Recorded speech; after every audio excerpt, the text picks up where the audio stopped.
Buenos dias. I'm Tommy. Welcome back to my 8-part video series, Rise from Fear into Love. This is video number 3, Love versus Ego. Just as a reminder, these videos are meant to be watched sequentially, with each one building on concepts introduced in previous videos. So, if you've stumbled onto this video out of sequence, please go back and start with video number 1, linked in the description box below. As the saying goes, a journey of 1,000 miles begins with a single step. Or in this case, the 2 videos prior to this one. Let's jump right in. In order to understand love and the ego, once again, we need to go back to the beginning. In video number 2, I mentioned the soul's relationship to God, and the reason for creation in the first place. The short version is that at the moment of creation, God split itself into smaller pieces, we call souls. In this moment, God created relativity. In other words, God could now know itself as all of it by knowing itself as not all of it. And the part of it we call souls could look back on the whole and know itself as part of the whole. The idea is simply to know what one thing is relative to or in relationship to another thing, typically something that it is not. This is a fundamental law of creation, the law of relativity. In other words, without knowing lies, truth has no meaning. Without knowing darkness, light has no meaning.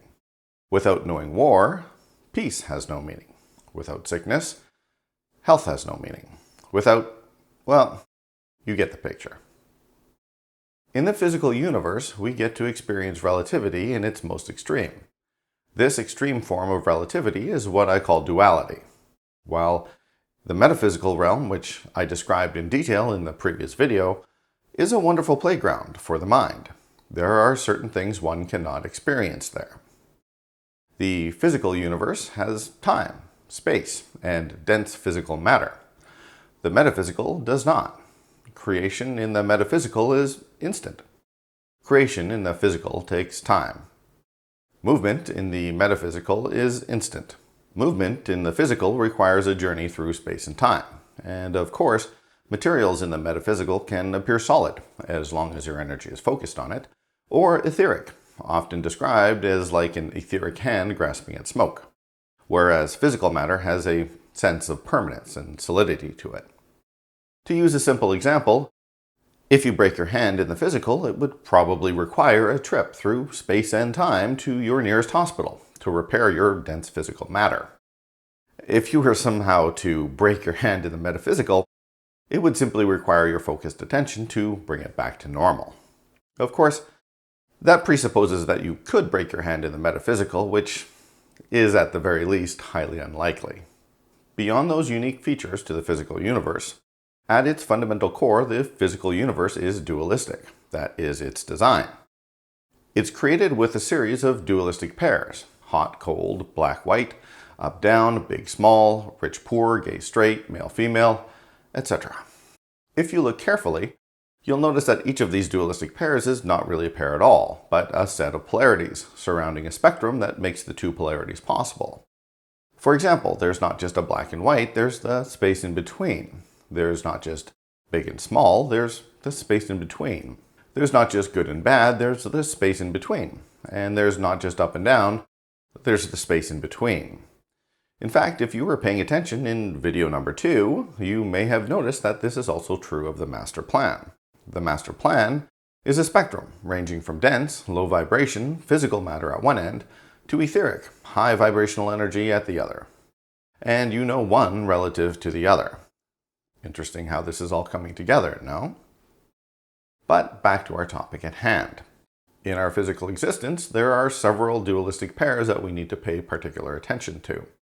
Among them are, in no particular order, love and fear, unity and duality, connection and separation, compassion and condemnation, acceptance and judgment, flow and resistance, truth and lies, abundance and insufficiency, freedom and control, equality and inequality, order and chaos, diversity and homogeny, and inclusivity and exclusivity. Again, if you look closely, you might notice something interesting. We have a name for the words on the left. We call it source, or God. The words on the right we call ego. The ego is focused externally, or outwardly, and is concerned with doing. Source is inwardly focused and concerned with being. Source is, after all, the supreme, being.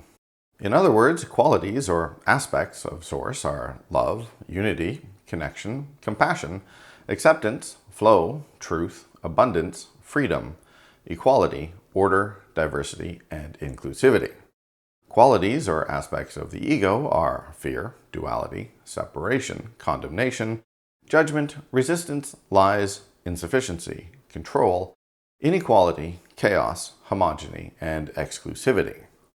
Many of these things are similar and related, so let's break down a few of them so you can see why I separated them. Unity obviously unites, and is the recognition that all things are one thing. Duality is the splitting of things into polarities, as I just mentioned. It leads to a black and white model of the world, ignoring the spectrum in between, which leads to people wanting things to be right or wrong, black or white, good or evil. Connection is similar to unity, in that it is the act of bringing people together. Separation obviously divides people and things into groups, and leads to people feeling lost or alone. This is related to both duality and inequality, since separation when it comes to humanity is often done along socio-economic lines, and designed to make one group feel superior and another group feel inferior. Speaking of superiority and inferiority, equality is the quality that gives everyone equal opportunity. It doesn't mean that people are all the same. It just means that they're all seen as equal, divine beings each on their own path, leading to the same end result, who are worthy of a fair shake of the stick. Creation is not duplication. By their very nature, each person is different, yet equal. Inequality manifests in many forms, including racial inequality and wealth inequality, but also contains the general concepts of superiority and inferiority, and leads to the mindset that in order for one group to succeed, it must do so at the expense of another group. Diversity is a key component of love that is often overlooked. A simple look around the planet or around the universe will show you that diversity is the name of the game. Life simply manifests in as diverse a way as possible, given the set of working parameters. This is also true of love.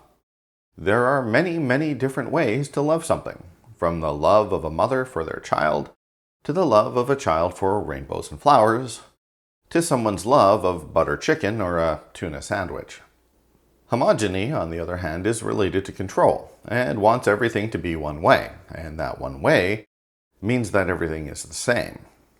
And last but not least, God is all things, and all things are one thing, and thus God is by its nature inclusive. While connection is the act of bringing things together, inclusivity is the state of being together. Exclusivity, on the other hand, is an egoic trait, which only deems people fit to join a group if they're deemed worthy. Again, like separation, which is the act of pulling things apart, exclusivity is the state of being apart. So there's a slight difference between the two dualistic pairs. None of these are inherently good or bad things. They all have their uses, but we need to recognize them for what they are, and use them for the purpose for which they were intended. For example, neither darkness or light are inherently good or bad, but darkness is better for sleeping, and light is better for reading. Separation can be good when you're sorting change into different piles, but probably not so good when you're separating children from their parents. It's all relative. But before we go deeper, let me digress a bit and detour back into our last video. In video 2, I said I would skip over the math and give you the result, which was that God exists. So, since we have a few minutes to kill, let's take a few minutes here to prove the existence of God. Of course, this isn't really a proof, but it is a logical progression from one point to the next. And I think that's about as good as we're going to get. To paraphrase Mark Watney, in the face of overwhelming odds, I'm going to have to logic the shit out of this. In my last video, we described the master plan from the top down. Let's approach it from the opposite direction, from the bottom up. If the universe is dualistic, and it appears to be by my observation, that means that it's relative. So the obvious question is, relative to what? The logical answer is that the physical universe must be relative to a non-physical universe. And the physical universe and the non-physical universe must be polarities with a spectrum in between, which makes the polarities possible. Otherwise, it breaks the law of relativity. So we can logically conclude that both a physical and a non-physical universe must exist, which matches what was revealed in the master plan, with the physical universe being the realm of the body and the non-physical universe being the realm of the mind, and the entirety of it being varying degrees of energy at higher or lower densities, and differing in frequency and vibration. But if we notice that the physical and the non-physical universes are both relative in nature, and are in fact one thing, then we need to figure out what they are relative to. Again, the answer is obvious: the absolute. We know the relative by knowing it relative to the absolute. In other words, we know that which exists as opposing pairs relative to that which exists without its opposite.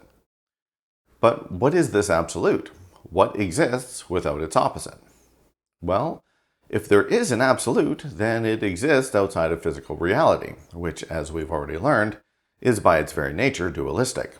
So, to find the answers, we must shift our attention up out of the physical universe and further into the non-physical universe, and keep climbing up the vibrational scale.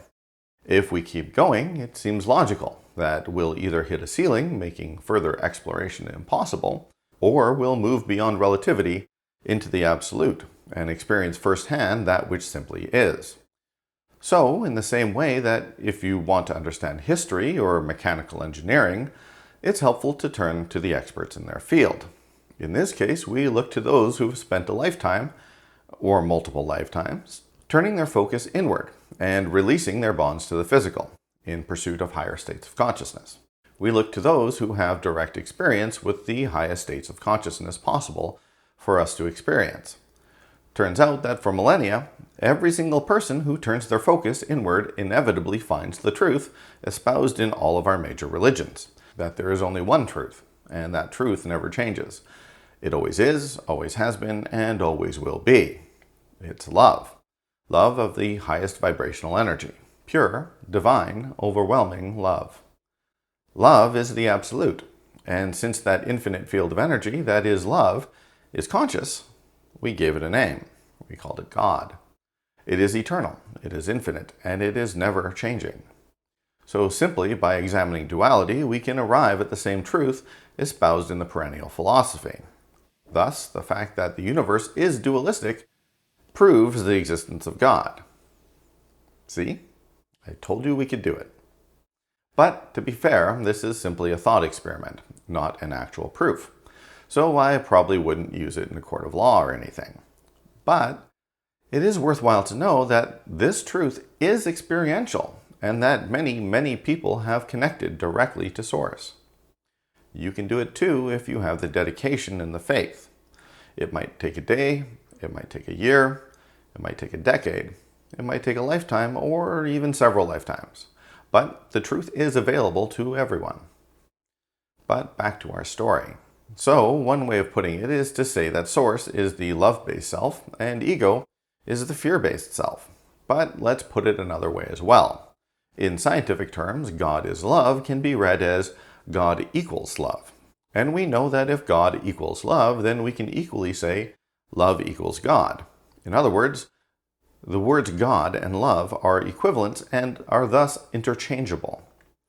By the way, this brings up one aspect of religion that I wholeheartedly disagree with: the idea that God works in mysterious ways. God doesn't work in mysterious ways. God works in simple, easy-to-understand ways.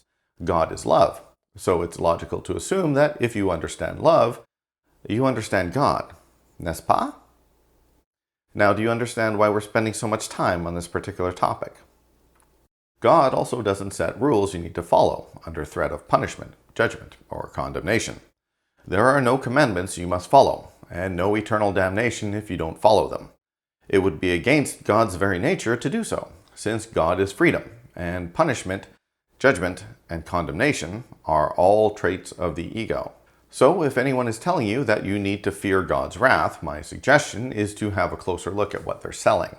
So if we go back to the list we were talking about earlier, rather than continuing to refer to it as source versus ego, my preferred way of showing it is as love versus ego, for the sole reason that people are generally familiar with the concepts of love and the ego, even if their understanding of the two aren't quite right.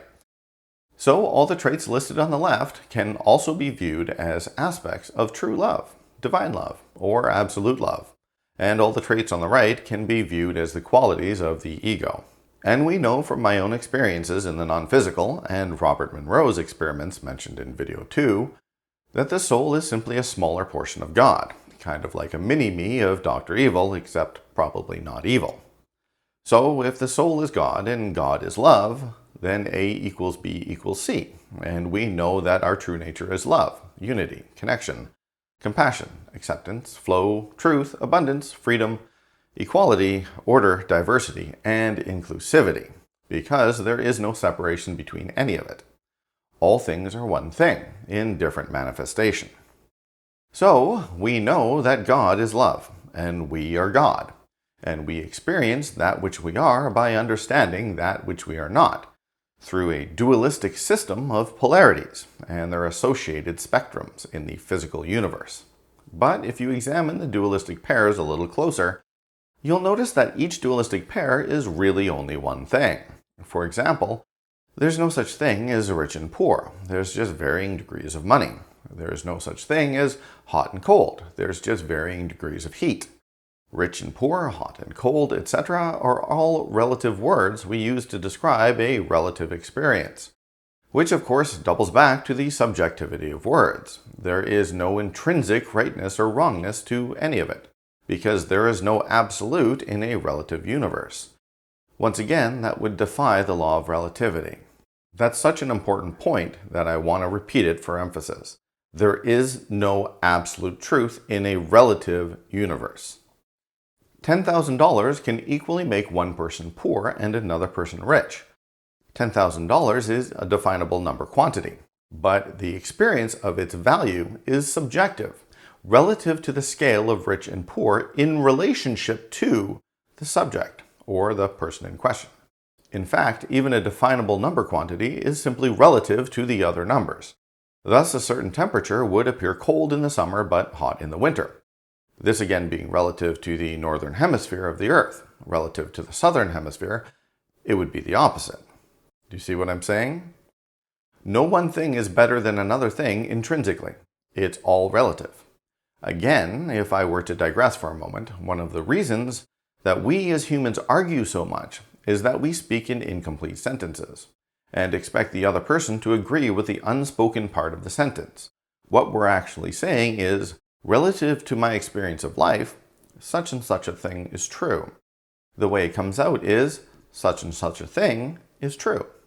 And we assume that the thing is an absolute or objective truth, not realizing that the other person has an entirely different experience of life, and thus a different understanding of truth. There isn't even such a thing as a scientific truth. There are only our best estimates based on the scientist's subjective interpretation of the subjective data of the subjective machines that the scientists used to conduct the test. This is not to say that facts don't exist. Certainly they do. And this is not to say that you can't say that one viewpoint is more accurate than another. But it would be helpful to remember that everything we experience is relative to us, the subject, and thus all truths are inherently subjective. At one point, we knew the world was flat. Now our truth is different. At one point, we knew the stars moved around the earth, and now our truth is different. At one point, we knew that thunder and lightning was because the gods were angry at us. Now our truth is different. As our knowledge increases, our truths change. This is the nature of a relative universe. So rather than insisting that you have the truth and someone else has their truth, it's helpful to keep in mind that it's all relative, even the things that you believe. But again, I digress.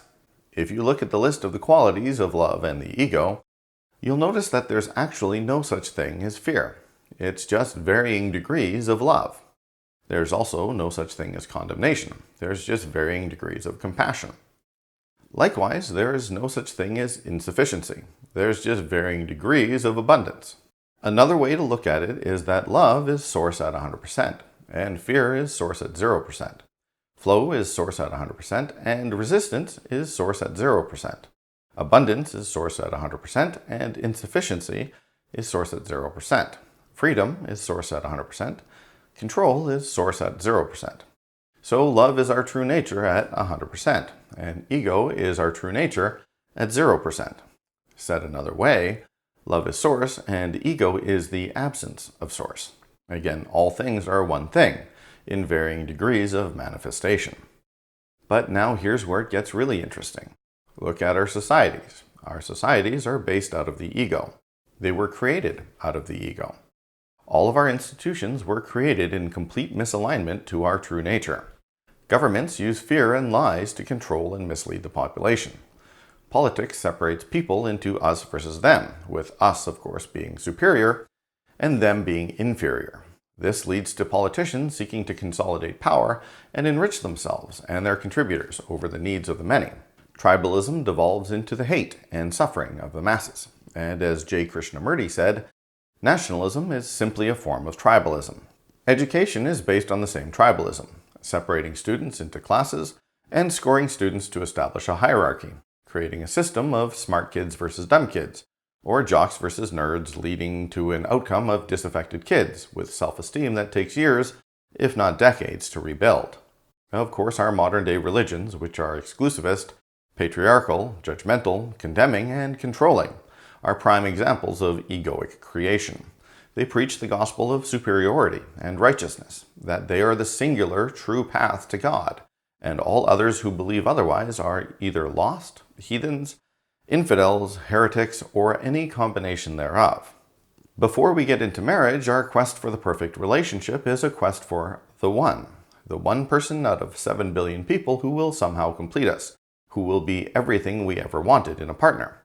In other words, we believe there to be an insufficient amount of people who can make us happy, not realizing that our happiness is intrinsic to us. So we keep looking outward for someone to complete us, because we're somehow not complete in and of ourselves. We hold this one person to be special, above all others, and place ourselves in a constant state of lack when we're not with them. If we somehow manage to meet someone in our state of insufficiency and inequality, we enter marriages that are designed to put a lock and key on another person, claiming the other person as your own, out of fear that their eyes may wander, thus leaving you without the love that you worked so hard to get. Scarcity, judgment, and control are rampant in our romantic relationships. Sports are inherently tribal, with one group or individual pitted against another group or individual. A trophy or a medal is usually awarded to the winner of the contest, proving their superiority over the other contestants. Even the songs we listen to speak of the insufficiency of love, the specialness of one particular person, their superiority above all others, and how incomplete the singer is without that special other. And these are what we call love songs. On the other hand, songs that speak of the abundance of love, the equality of all, the freedom that love brings, and diversity in the forms of love are few and far between. And of course, I haven't even mentioned our greatest egoic creation, God Himself. We have created a jealous God, filled with fire and brimstone, wrath and fury, judgment and condemnation, who will punish us for our misdeeds. We find ourselves separated from this God, and it is only through coming to God by the one right way that we can earn our way back. In this egoic God, we find the aforementioned judgment and condemnation, along with separation, inequality, fear, and control. We've hit the egoic jackpot with this one. Whether we created a judgmental, condemning God so that we can feel that our egoic desire to judge and condemn others is sanctioned by the Almighty, or whether our desire to judge and condemn others has caused us to create a judgmental, condemning God, is irrelevant. This egoic God may not be a specific part of our society, but it certainly influences our societal creations. And why is this? Again, I'm glad you asked. The problem is twofold. First, the ego's pants are on fire. Second, the mind is not designed to tell truth from falsehood, which is why we're so easily misled. The mind is designed to take new information and compare and contrast it to previously received information, and then you make the free will decision on which one to believe. If the previous information received is that the earth is flat, then any new information will be compared to that. If you keep receiving information that the earth is flat, then that builds momentum via the law of attraction, which we'll discuss in greater depth in the next video, and new information contradicting that worldview can be hard to penetrate. So, as we come into physical manifestation, we forget who we really are, and the mind becomes a tabula rasa, ignorant of its true nature. This is done for a number of fairly obvious reasons. Primarily, it allows you to take any path you choose, whether that of the atheist, the religious fundamentalist, or any point in between. You can be Jewish, Hindu, Christian, Muslim, Buddhist, or any religious or secular path of your choosing. You can choose a life in the arts, in the sciences, or something in between. You can be a jock or a nerd or something in between. You can be male or female, gay or straight, or anything in between. Life really is a choose-your-own-adventure. Each one of those experiences will give you a different understanding of who you really are. But first, you must forget everything about yourself from before. If you knew the human struggle was all just a trick you're playing on yourself, then there's no drama, there's no learning, and there's no growth. If you knew the solution to every problem before you encountered the problem, how much fun would that be? It would be like knowing exactly how a magician did their tricks the day before you went to the magic show. If you knew all the answers on the grade 10 algebra test, how could you test your abilities? And most importantly, if you, and everyone else mind you, knew the winning numbers to next Wednesday's lottery, well, just imagine the chaos. But just as forgetfulness is built into the master plan, so is remembrance. If we are to come into physical manifestation, there must be a way to return home. Otherwise, God would not be love. God would just be some asshat with a rather obnoxious sense of humor. So there is a built-in guidance system in each and every one of us as part of the plan. This is the absolute I mentioned earlier. Our soul exists eternally in a realm of light, love, and compassion, constantly in the presence of Source. This is the spark of divinity that we are all eternally connected to, and you couldn't know that you were out of alignment with your true nature unless that true nature was solid, stable, and eternally lighting the way home. However, we are all designed with free will and full freedom to create. After all, freedom is an aspect of divine love, is it not? So, while that guidance system is always in play, we can turn away from it if we so choose. Inherently hidden underneath all the layers of the ego, we know who we really are, but for most of us, we've simply forgotten. And life is the process of waking up to our true selves. The soul is eternally wanting you to come home to your true nature, and holding you in a place of love and compassion. You feel that as a still small voice of guidance, leading you home, back to Source, back to love. This is what unites us. Everyone is looking for love, from the sinner to the saint, from the heathen to the holy. Everyone is searching for it, and the qualities that go along with it. They want love, they want acceptance, they want compassion, they want abundance. It's inherent to us because that is our true nature. That is who we are. It's who you are. It's who I am. And it's who everyone else is. We're all the same because all things are one thing in different manifestation. Everyone, whether you agree with them or disagree with them, wants to be loved, accepted, and heard. But in comes the ego, the liar, the trickster, the devil in disguise. The ego tells the mind, you don't know who you are? I know who you are. Follow me. I'll show you the way to your true self. But it lies, it corrupts. It shows you love, but the love it shows you is tainted with fear, control, and insufficiency. It shows you connection, but only to a certain group, which is separate and superior to every other group. It shows you acceptance, but only in relationship to the group to which you belong, at the expense of others. It shows you abundance, but twists it into greed, keeping abundance for yourself and denying it to others. True love, divine love, your higher self, or your true nature, whatever you want to call it, is pure. It is love without condition. It is acceptance of all aspects of life. It is inclusive of all things. It treats all things as equal and honors diversity and what makes us all unique. You have this inner guidance within you, an inner compass to guide your way, a lodestar to light your way home. No matter how far we stray from our inner being, our higher self, our soul, we are always guided to return back home and greeted with love, compassion, and open arms, no matter what we may have done while gone. No person is ever condemned, no person is ever judged, no person is ever cast out, and no one is ever, ever, ever left behind. Prodigal son indeed. This is love. This is guidance. This is who you are. You have everything you need within you by virtue of your beingness. You are provided with everything you need, and all your needs are met. All your capabilities are sufficient. Otherwise, the system wouldn't be loving. And you have full freedom. You have full freedom to choose, full freedom to create, full freedom to live, aligned with love or aligned with ego as long as you wish, until you don't want to anymore. And it's your choice, your freedom.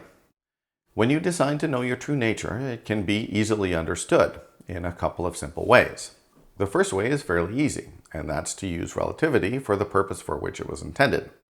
Let's take abundance. Since everybody wants more abundance, whether it's an abundance of love, an abundance of money, an abundance of acceptance, whatever.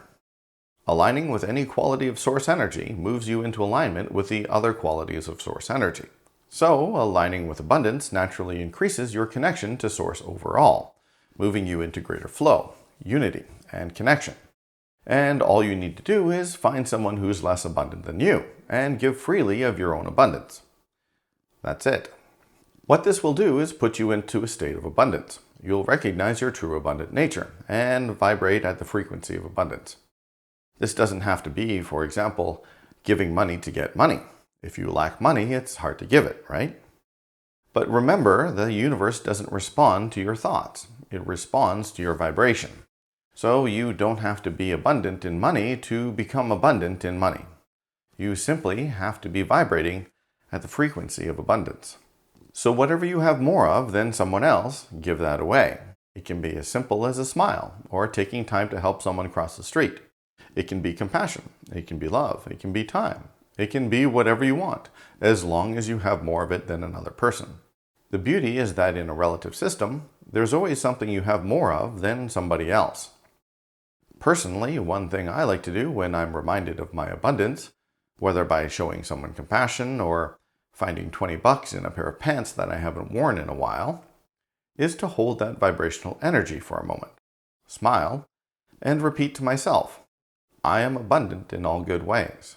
Just for a moment, I stop and I appreciate my abundance, having gratitude for the things that I am blessed to have so much of.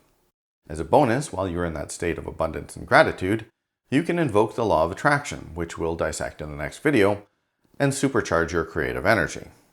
As you sit in your abundant energy, watch as your life slowly but surely becomes more abundant. And each time a new job offer comes your way, each time more money falls into your lap, or more love comes your way, stop, smile, and repeat, I am abundant in all good ways, and feel that sense of gratitude and abundance. But as simple as it is, there's one major caveat to this, and that's that intent is important. We'll discuss this more in the next video where we dissect the law of attraction. But it's important not to give with the intent of receiving, because this changes the vibration from love to lack. If you say, give of your time at a local soup kitchen with the expectation that money will come to you, what happens is you end up looking everywhere for the money to come rolling in. You end up saying, where's the money? Is it here? Is it over here? Will it come tomorrow? I don't have it, so it must still be out there. So where is it? By constantly looking for it, the vibration that you're sending out is that you don't have it, which is the vibration of insufficiency.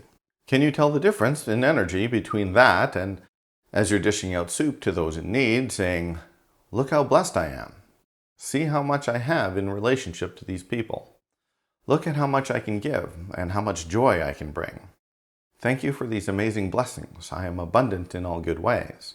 And for God's sake, when you move into a state of abundance and the universe flows more abundance to you, don't reject it. If you reject it, you're literally telling the universe, stop, I don't want it, and block your flow of abundance to you.